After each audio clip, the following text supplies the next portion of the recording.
Bonjour, bienvenue sur le Seigneur des Arceaux. Aujourd'hui, on va se poser une question sur les Milwaukee Bucks. Est-ce qu'ils sont contenders?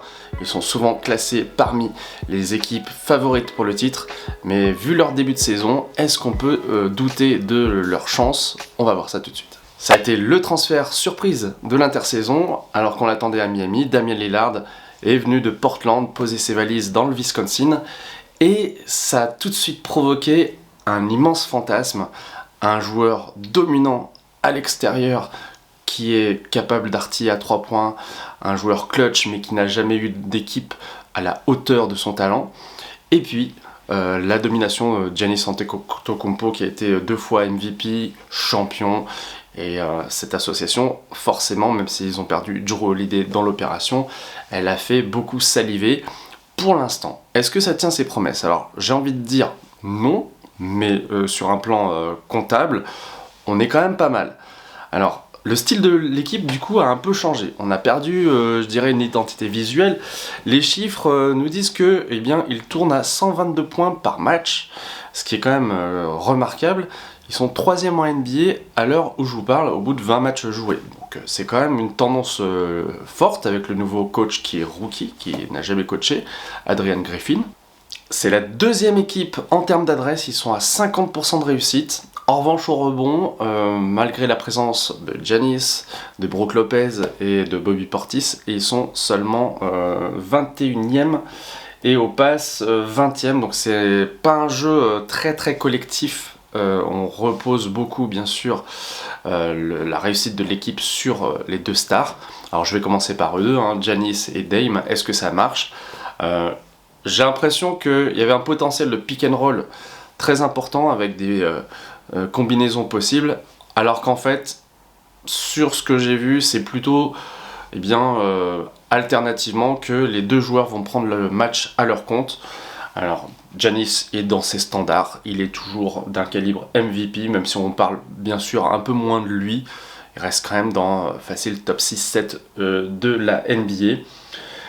Ces 2 joueurs, alors Giannis il a 30 points, 10 rebonds, 61% au shoot, tandis que Damian Lillard il distribue 7 passes, ce qui est assez bien, parce que évidemment c'est un gros shooter, un gros scoreur, mais qui a eu quand même des pannes d'adresse. J'ai assisté à certains matchs comme un Milwaukee contre Portland, où ils ont été menés très largement, ils ont fait une remontada au forceps, c'était assez inespéré, mais il y a de l'espoir, parce que même en étant pas très performants comme ça, eh bien, ils sont quand même déjà dans les tout premiers à l'Est, et vu la concurrence, je pense qu'ils vont se maintenir dans ce trio de tête. Alors, ça va nous permettre aussi de faire un petit point sur les autres joueurs, sur le supporting cast de ces 2 mégastars. Donc, on va commencer par Brook Lopez. Alors, Brook Lopez, c'est le pivot qui était avant un très grand scoreur et qui s'est mué petit à petit en artilleur de loin, derrière les lignes à 3 points, et en stopper encore très très puissant avec son long corps. Il se déplace bien malgré sa grande taille. Il reste à un niveau honorable. En termes de stats, Brook Lopez cette saison, c'est 13 points, 5 rebonds seulement, j'ai envie de dire, parce qu'il pourrait faire mieux. 1 passe et demie et 2,8 contre, donc il assure. Et je pense que s'il n'était pas là, les Bucks seraient vraiment une équipe moyenne, malgré les 2 mégastars que j'ai cités tout à l'heure. Dans un passé récent, Chris Middleton était le joueur clutch de l'équipe, celui à qui on donnait la balle en fin de match, qui allait conclure l'affaire avec des tirs assassins à mi-distance. Sauf que depuis ses blessures, il a quand même du mal à revenir à un bon niveau. Il est devenu un joueur assez moyen, même s'il affiche encore 12 points de moyenne, 4 rebonds, 4 passes. Donc ça veut dire quand même que le jeu passe par lui. C'est un coéquipier parfait, quelqu'un qui a été All-Star et qui, à mon avis, ne le sera plus, mais qui est capable d'avoir un rôle déterminant dans une équipe qui vise le titre.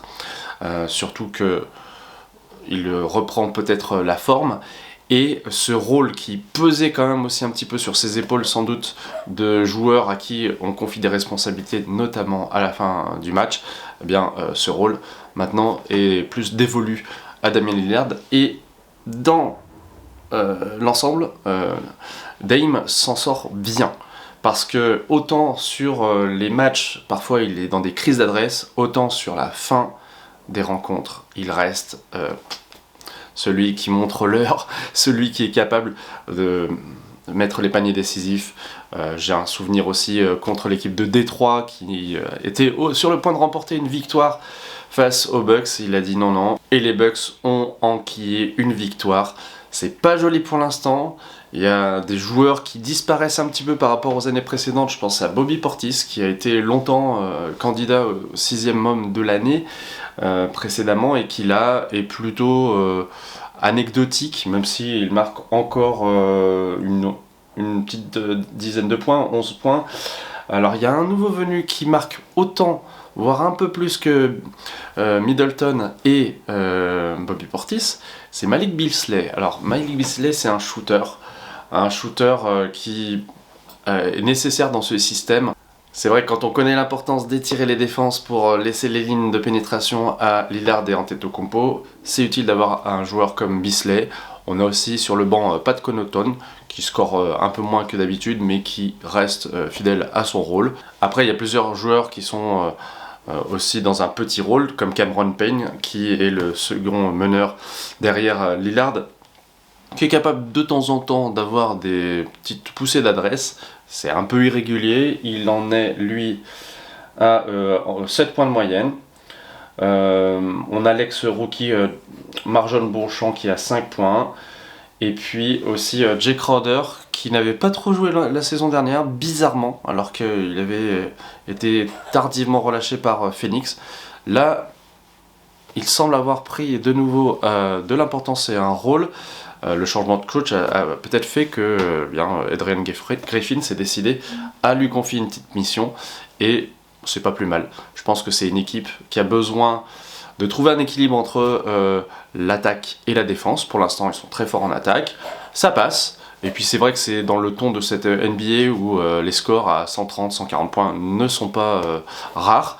Au moment où je vous parle, ils viennent de marquer 144 points contre les New York Knicks en In-Season Tournament. Et voilà un petit challenge aussi peut-être qui s'offre à eux. Les jours qui viennent vont le dire. En tout cas, n'hésitez pas à me donner votre avis sur cette équipe des Milwaukee Bucks. Est-ce que vous les voyez aller loin cette saison? Est-ce que potentiellement ils peuvent devenir champions? Ça ferait quoi de voir Damian Lillard, non pas avec une montre, mais avec un petit anneau? Ça serait, je pense, assez exceptionnel. Mais le chemin est long, il y aura des obstacles à mon avis. On verra dans quelques mois. Merci d'avoir regardé la vidéo, pensez de vous abonner, de liker, de faire connaître la chaîne en partageant ce contenu s'il vous plaît, et à bientôt sur le Seigneur des Insos.